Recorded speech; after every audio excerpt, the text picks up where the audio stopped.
M4. Animation.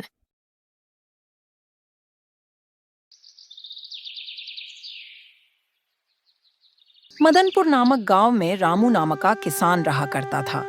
Ramu बहुत ही मेहनती था, इसलिए रामू की मेहनत का नतीजा था कि रामू को हर साल उसकी फसल से मुनाफा हुआ करता था। अब की बार भी रामू को प्याज की खेती में उसे खूब मुनाफा हुआ था।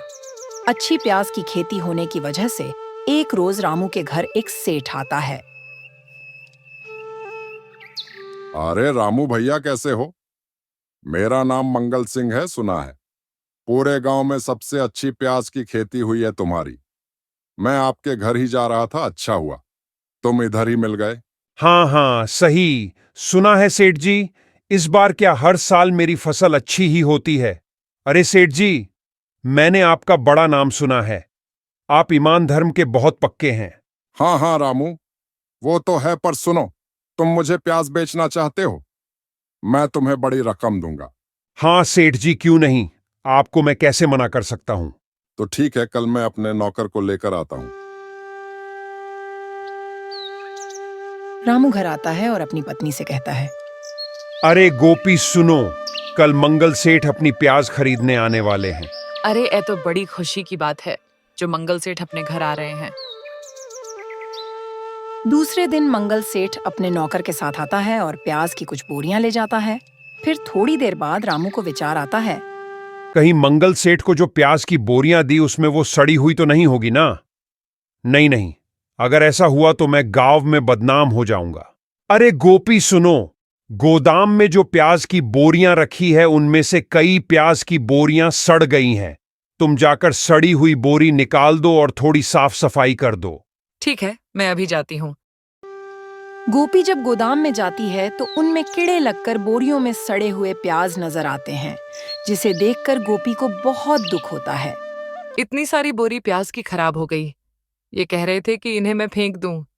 मैं अपने इन हाथों से इन्हें कैसे फेंकूं? नहीं नहीं, मैं ऐसा नहीं करूंगी। मैं सड़े हुए प्याज का पकौड़े बनाऊंगी और इसको बेचूंगी, अच्छा खासा पैसा मिलेगा। तभी खेत से रामू भी लौटता है और वो गोपी को सड़े हुए प्याज को इकट्ठा करता देखकर कहता है, लो, इन प्याज को मैंने तुम्हें फेंकने के लिए कहा था। और आहिस्ता बोलो। इन प्याज को मैंने इसलिए नहीं फेंका है क्योंकि मैं इस प्याज के पकौड़े बनाने वाली हूँ। तुम्हारा दिमाग तो खराब नहीं हो गया है ना? इन सड़े हुए प्याज के पकुड़े खिलाकर क्या तुम लोगों को बीमार करना चाहती हो? अरे बिल्कुल भी नहीं। मैं इसमें अपने हाथों का बना मसाला डालकर इसकी बदबू को तो दूर कर दूंगी और बचे हुए सारे प्याज को मैं तेल में उबालकर इनके पकोड़े बना दूंगी।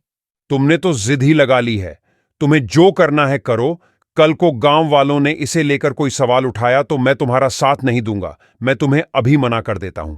आपको जो करना है कर लेना, लेकिन मुझे जो करना है मैं वह करके रहूंगी। आखिर 2 पैसे आमदनी होगी तो इसमें बुराई क्या है? आपको तो वह सेठ मोटी रकम देकर गया है, तो आपको तो ये प्याज खराब ही लगेंगे ना।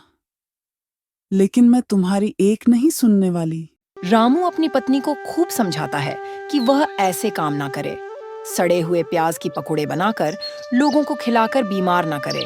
लेकिन गोपी अपने पति की एक नहीं सुनती और अगले ही दिन वो पकोड़े की रेडी लगा देती है। पहले दिन उसकी रेडी पर कोई नहीं आता। 1-2 दिन बीतने के बाद लोग आने लगे। गांव के लोग खूब मजे के साथ खाते थे और 10 बजे के बाद रामू की पत्नी पकोड़े की रेडी लगाया करती थी और शाम के 5 बजते बजते उसकी दुकान के पकोड़े बिक जाया करते थे, जिससे गोपी घर जल्द लौट आया करती थी। अजी क्या बताऊं आपको, आज तो प्याज के पकौड़े इतनी तेजी से बिके कि बहुत अच्छी कमाई हुई। जिन सड़े हुए प्याज को आप फेंकने की कह रहे थे, वो हमें इतना पैसा दे गए हैं। हाँ गोपी, तुम यह तो ठीक कह रही हो। मैं ही मूर्ख था। वैसे यह बात किसी को पता न लग पाए, बस मैं इतना चाहता हूं। हाँ, बस यह सब आप मुझ पर छोड़ दीजिए। मैं इतनी सावधानी से काम कर रही हूं कि खाने वालों को भी पता नहीं चलेगा कि वो सड़े हुए प्याज के पकौड़े खा रहे हैं। अब आपको ही देख लो, आपने अभी अभी जिस प्याज की सब्जी खाई है क्या उसमें से आपको बदबू आई? नहीं ना?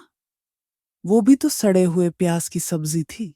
रामू इतना सुनता है और थू थू करने लगता है, लेकिन उससे क्या फायदा? रामू तो भर पेट प्याज की सब्जी और चावल खा चुका था। अब ऐसे ही समय बीत रहा था। दिन प्रतिदिन गोपी की प्याज के पकोड़े में बढ़ोतरी होती जा रही थी, लेकिन एक रोज सेठ अपने बाकी के बचे हुए प्याज को देखने और उनमें से कुछ बोरियां ले जाने अपने नौकर के साथ आता है।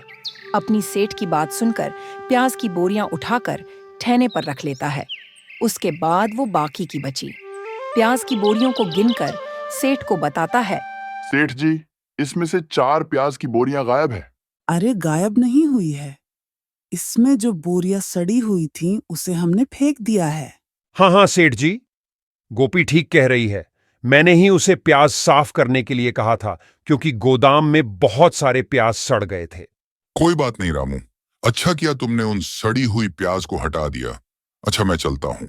सेठ और उसके नौकर के जाने के बाद गोपी अपने पति से कहती है। देखिए जी, मैंने उन प्याज की बोरियों में से 1-2 अच्छे प्याज की बोरियां भी उठाई थीं, ताकि सड़ी हुई प्याज के साथ साथ अच्छे प्याज भी मिला दिए जाएं। ये क्या किया तुमने? मैंने अभी ईमानदारी की बात की है और तुमने मेरे ईमान पर सवाल उठा दिया। ये तुमने अच्छा नहीं किया गोपी। तुम मेरी नाक कटवा के ही रहोगी। दूसरी तरफ सेठ का नौकर अपने सेठ से कहता है। सेठ जी, दाल में कुछ काला है। ऐसा हो ही नहीं सकता कि 4 प्याज की बोरियां धीरे धीरे सड़ जाएं। बाकी की बोरियां भी क्यों बची हैं? वो भी तो सड़ सकती थी ना। आप सिर्फ मुझे हुक्म दीजिए, मैं इस चोर का पता लगाकर ही रहूंगा जिसने आपकी बोरियां चुराई है। देख भैया, रामू आदमी ईमानदार है। अगर तुझे लगता है कि वो ऐसा कर सकता है तो तू खोज कर सकता है। हाँ सेठ जी, मुझे पूरा यकीन है कि प्याज की बोरी उन्होंने ही चुराई है। अगले दिन ही नौकर उस गोदाम के अंदर प्याज की बोरियों के पीछे छुप जाता है और गोपी गोदाम खोलकर गोदाम में आती है और अच्छे प्याज को छोड़कर सड़े हुए प्याज उठाकर खुद से कहती है। उन्होंने कहा है कि सेठ जी के प्याज की बोरियों में से प्याज नहीं लेने हैं। वैसे भी मेरा तो सड़े हुए प्याज से काम चल जाता है। पकौड़े ही तो बनाने हैं, जिसे खाकर गांव के लोग भी मेरी तारीफ करते नहीं थकते। लेकिन उन्हें क्या पता कि मैं तो उन्हें कीड़े लगे सड़े प्याज के पकौड़े खिला रही हूँ।